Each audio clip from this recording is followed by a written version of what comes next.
СЈ отвори нов случај под името Таргет, според кој во периодот од 2008 до 2015 година биле прислушувани најмалку 5827 телефонски броеви, за што осомничени се 10 лица кои биле и се на раководни позиции или се вработени во Управата за безбедност и контраразузнавање. Како што соопшти обвинителката Фатиме Фетаи, меѓу прислушуваните има политичари, бизнисмени и новинари. ВМРО ДПМН во реакцијата го обвини СЈ дека се вклучило во изборната кампања уште пред стартот, а обвинителката Јанева дека била продолжена рака на Зоран Заев. Генералниот секретар на НАТО Јенс Столтенберг денеска изрази уверување дека новоизбраниот председател на САД Доналд Трамп ќе ја задржи посветеноста и лидерството на Америка во Алијансата и трансатлантската безбедност.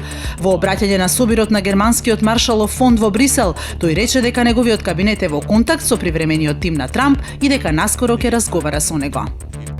Во Берлин денеска се одржува последниот состанок на американскиот председател во заминување Барак Обама со европските лидери, чиј домаќин е германската канцеларка Ангела Меркел.